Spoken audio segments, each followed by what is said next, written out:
Good morning, happy Saturday sa inyong lahat mga kasisi, mga ka-friends, mga ka-relative ko na nagpa-follow sa akin. Maraming salamat na naman po sa inyo.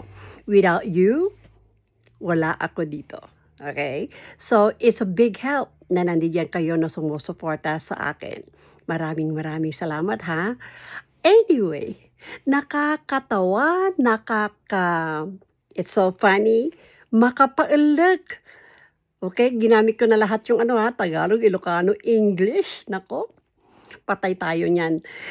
Ang kinakatuwa ko or tinatawanan ko ay ang mga ano ba yan?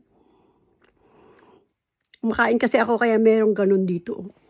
Yung tinatawanan ko, let's not get out of the topic ito yung main topic natin, ay yung mga kaparis ko na nakarating dito sa abroad. Okay, currently nandito po ako sa United States of America, California, to be exact. Ang nakakatawa po na sinasabi ko ay yung mga kaparehas nating mga Pilipino na nakarating dito sa Amerika.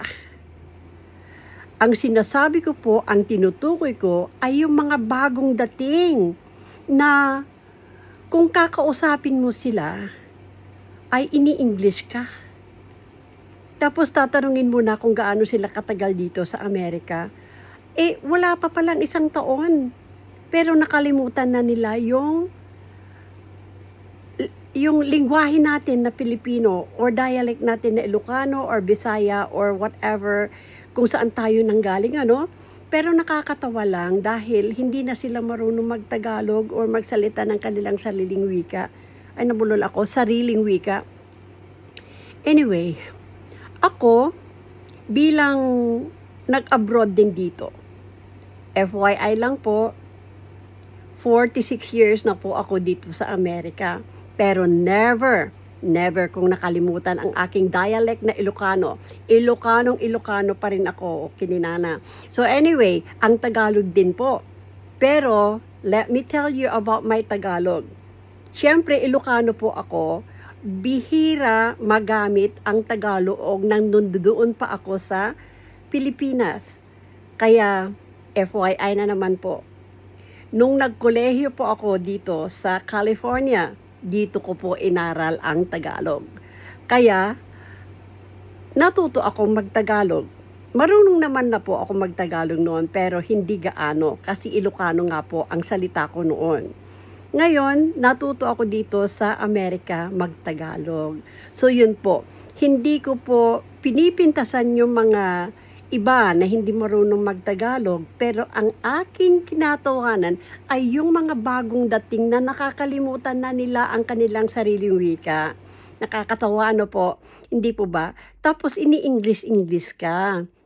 Ngayon, isa pang nakakatawa.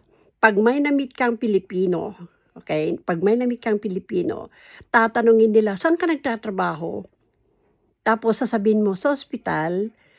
Automatic po 'yan, sasabihin nila, "Sa housekeeping, sa kitchen."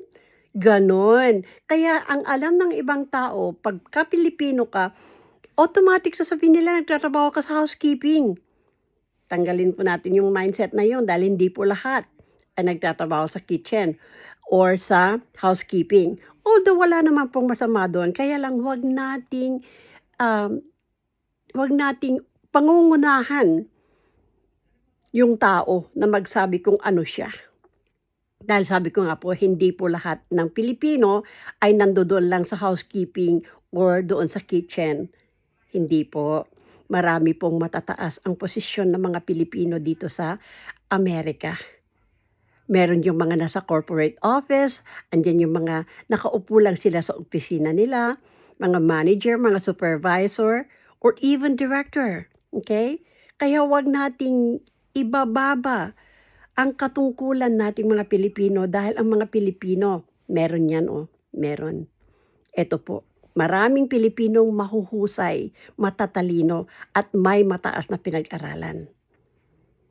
Kaya, alisin po natin mga ibang kapilipinuhan dyan na huwag tayong agad-agad na namimintas ng katungkulan ng kapwa nating mga Pilipino. Hindi lahat ay OFW, hindi lahat ay janitor, hindi lahat ay cook, hindi lahat ay nagkukuskus ng inidoro, hindi po. At kahit na nagkukuskus pa sila kung ano man ang kanilang ginagawa, marangal pa rin na trabaho yan. Kaya wag natin silang pipintasan.